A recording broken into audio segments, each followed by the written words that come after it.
같이 보실 말씀은 열왕기하 10장 28절로 36절까지의 말씀입니다. 한 목소리로 말씀 합독하시겠습니다.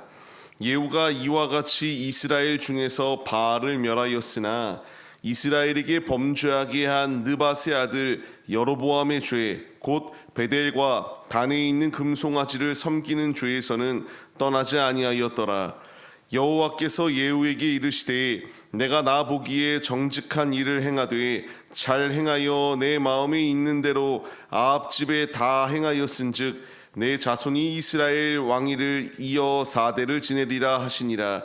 그러나 예후가 전심으로 이스라엘 하나님 여호와의 율법을 지켜 행하지 아니하며 여로보암이 이스라엘에게 범하게 한 그 죄에서 떠나지 아니하였더라.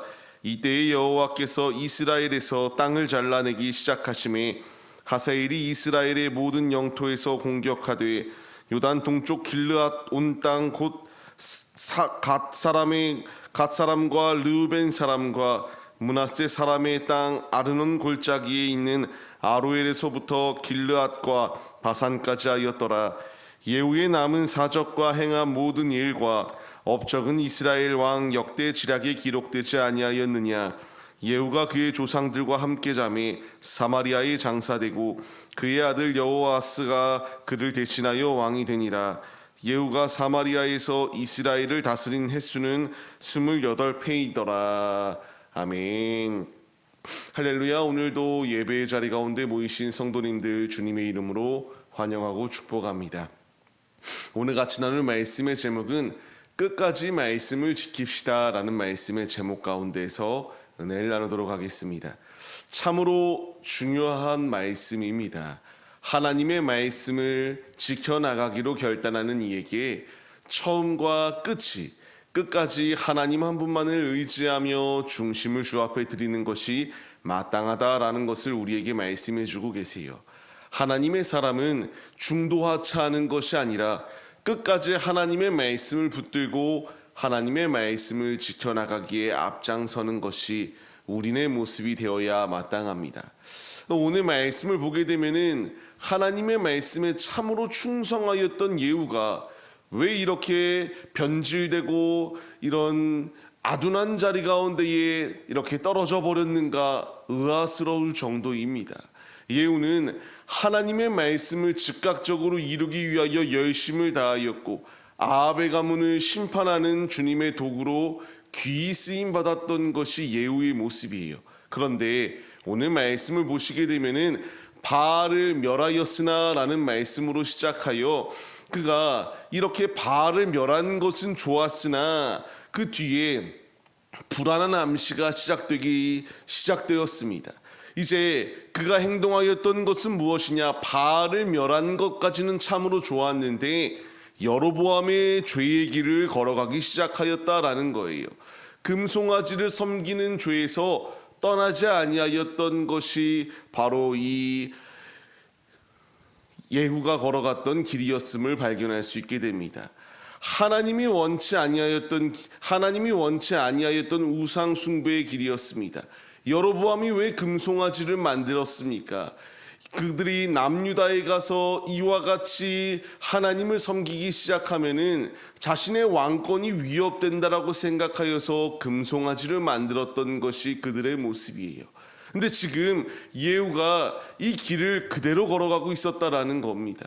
하나님의 말씀, 하나님이 집행관으로 그를 사용하셔서 악한 아합의 가문을 멸절시키는 데에 크게 쓰임 받았던 그가 어찌하여 이처럼 금송아지를 숭배하고 여로보암의 길을 가는지 참으로 안타까울 뿐입니다.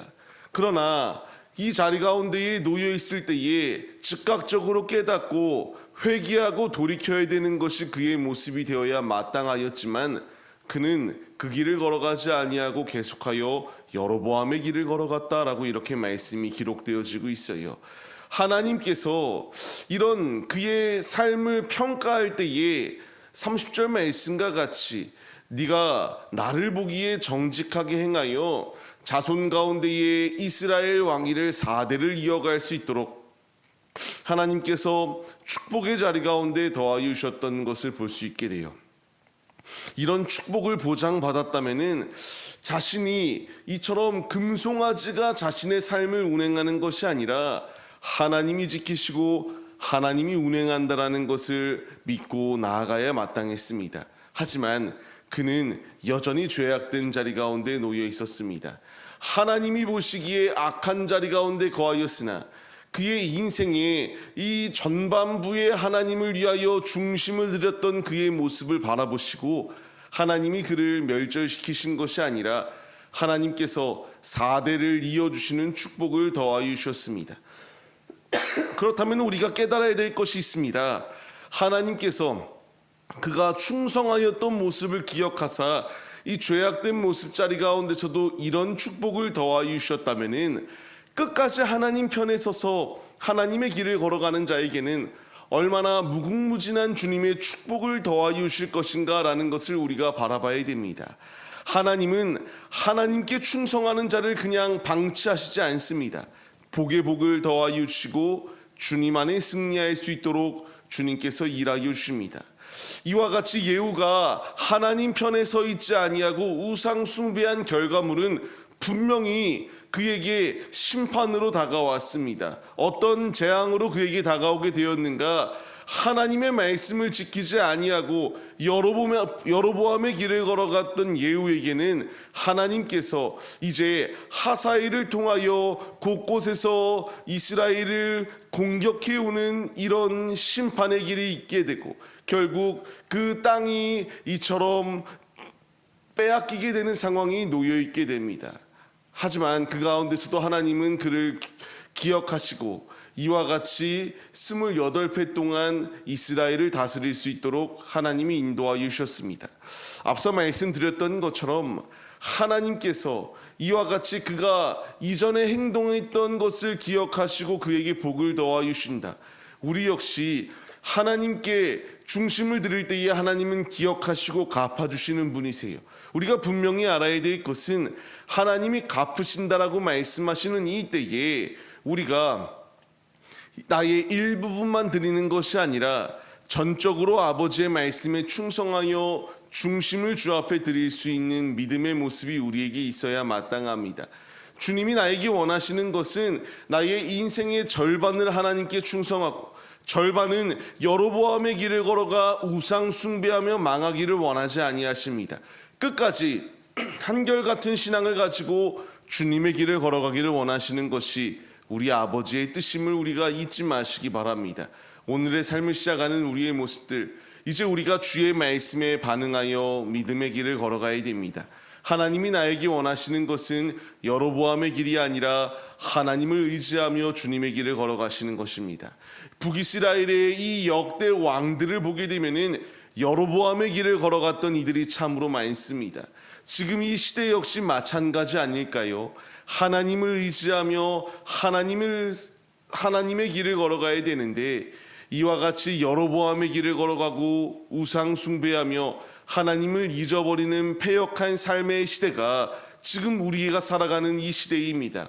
우리가 주의해야 될 것은 내가 하나님께 귀히 쓰임 받았었다라고 끝나는 것이 중요한 것이 아니라 앞으로도 하나님께 귀히 쓰임 받는 것이 중요합니다.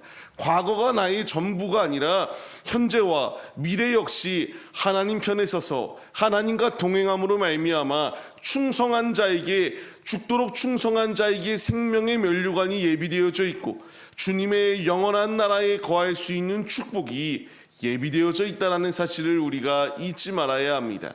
오늘의 삶을 시작하는 우리의 모습들, 이제 주님이 나에게 원하시는 것은 끝까지 하나님의 말씀 가운데에 통치함을 받고 믿음의 길을 걸어가기를 원하시는 주님의 뜻에 순종함으로 나아가는 것입니다. 우리가 죄악된 자리 가운데 놓여 있는 것이 아니라 오직 하나님의 말씀을 지켜나가기 위하여 힘쓰시기 바랍니다. 우리 앞에 선택의 순간 가운데에 헛되고 부질없는 여로보암의 길을 선택하는 것이 아니라 오직 나와 내 집은 여호와 하나님만을 의지하여 주님을 택하고 주님의 길을 걸어가겠노라고 하는 이 거룩한 결단이 우리의 결단이 되어서 아버지가 원하시는 뜻대로 믿음의 길을 걸어가 아버지께서 우리의 삶 가운데에 더욱더 충만한 축복을 부어주시는 이 모든 축복을 소유하시며 힘차게 승리하시는 하나님의 자녀들이 다 되시기를 주님의 이름으로 간절히 축원합니다.